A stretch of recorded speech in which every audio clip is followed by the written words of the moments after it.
ایک مومن ہونے کی نشانی بھی اللہ کے رسول صلی اللہ علیہ وسلم نے بیان فرمائی ہے کہ سید ابو ہریرہ رضی اللہ عنہ بیان کرتے ہیں کہ نبی مکرم صلی اللہ علیہ وسلم نے فرمایا کہ من کان یؤمن باللہ والیوم الاخر، جو بندہ اللہ اور اس کے قیامت کے دن پہ ایمان رکھتا ہے تو کیا کرے، فلیکرم ضیفہ، وہ مہمان کی عزت کرے، مہمان نوازی کرے۔ کئی حدیثوں میں ایسے ہی آیا، ہم نے بیان بھی کیا، حتیٰ کہ قرآن کی آیات میں بھی آپ سب نے جہاں رشتہ داری کا ذکر کیا ہے وہاں پہ مہمان نوازی کا بڑا ذکر کیا ہے۔ اور رشتہ داریوں میں بڑی نفرتیں ہوتی ہیں، انائیں ہوتی ہیں، بڑے ناک کے مسئلے ہوتے ہیں، ہم آپس میں لڑائی جھگڑے ہمارے ہوتے ہیں، حتیٰ کہ جنازے میں آئے ہوئے ہم لڑائی جھگڑا کر دیتے ہیں۔ تو آپ صلی اللہ علیہ وسلم نے ایک تو فرمایا کہ تم مہمان کی مہمان نوازی کرو، اور ہمیں یاد ہے کہ جب 15 سال پہلے گاؤں میں کسی کا مہمان آتا، سارے ارد گرد کے لوگ حسرت سے دیکھتے کہ ان کے گھر میں مہمان آیا ہے، وہ باقاعدہ ان کے گھر میں آگے کہتے کہ آج شام کی روٹی یہ میرے گھر میں کھائے گا۔ اور آج ہم مہمان کو گھر بلانا گوارا نہیں کرتے، گھر میں آ جائے تیوریاں چڑھ جاتی ہیں۔ آپ خود گواہ ہیں کہ آپ کے بچے چھٹیوں میں 3 مہینے رشتہ داروں کے یہاں گزارتے تھے، آج ایک دن گزارنا مشکل ہے ہمارے لیے۔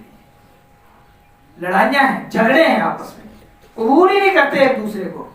اور اللہ فرماتے ہیں، آپ صلی اللہ علیہ وسلم نے فرمایا فلیکرم ضیفہ، اپنے مہمان کی عزت کرے، ومن کان یؤمن باللہ والیوم الاخر۔ آپ صلی اللہ علیہ وسلم نے پھر فرمایا مومن وہ ہے جو اللہ اور اس کے قیامت کے دن پہ ایمان رکھتا ہو تو وہ کیا کرے، فلیصل رحمہ، رشتہ داریوں کو ملائے۔ اگر وہ بندہ مومن ہے، مومن کی نشانی یہ ہے کہ رشتہ داریوں کو ملاتا ہے۔ اور آپ صلی اللہ علیہ وسلم نے ساتھ دن فرمایا ومن کان یؤمن باللہ والیوم الاخر۔